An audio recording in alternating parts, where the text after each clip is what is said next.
নমস্কার বন্ধুরা, লিপির রান্নাঘরে সবাইকে জানাই অনেক অনেক স্বাগত। আজকে আবারও চলে এসেছি একটি নতুন একটা রেসিপি নিয়ে। আমি এখানে বানাতে যাচ্ছি পারফেক্ট ছানা তৈরির রেসিপি। তো এই এই পারফেক্ট ছানা দিয়ে কিন্তু মিষ্টিগুলো একদম স্পঞ্জি ও নরম হয়।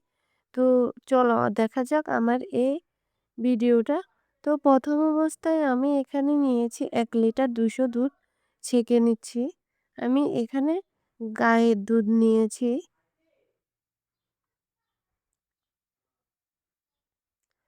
দুধটাকে ছেঁকে চুলার মধ্যে বসিয়ে দিয়েছি। একটা বলক আসা অব্দি বসে থাকবো। বলক একটা আসলে দুধের মধ্যে তখন গ্যাসটা সঙ্গে সঙ্গে বন্ধ করে দেব।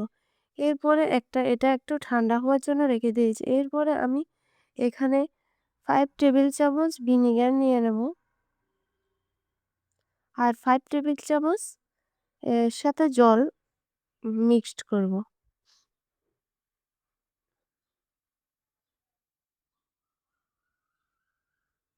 দুধটা একটু ঠান্ডা হওয়ার পর আমি একটু ভিনিগার আর জলটা ঢেলে দেব।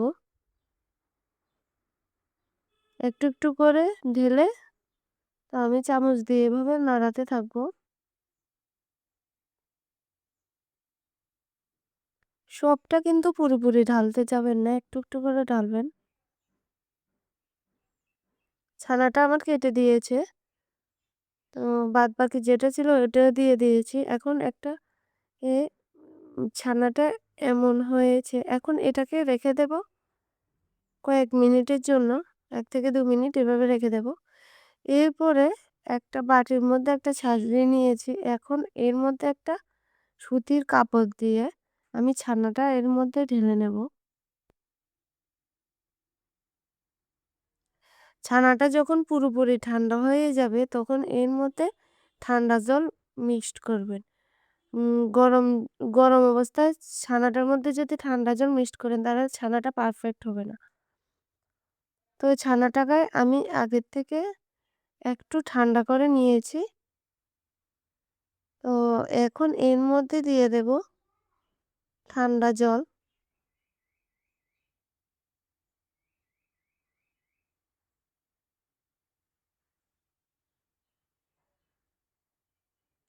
ঠান্ডা জল এভাবে দিয়ে একটু ছানাটাকে ভেঙে ঠান্ডা জল ঢেলে দেব।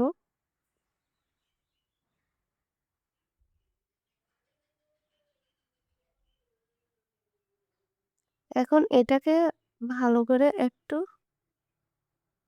চিবিয়ে নেব।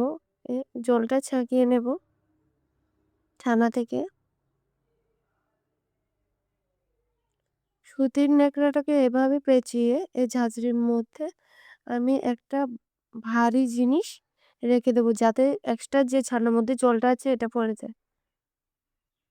এভাবে আমি রেখে দেব। ছানাটা আমার পুরোপুরি পারফেক্ট রেডি হয়ে গেছে। এভাবে খুব সহজে একদম এ নরম মিষ্টির জন্য এই ছানাটা বাড়িতে তৈরি করতে পারো একদম পারফেক্টভাবে।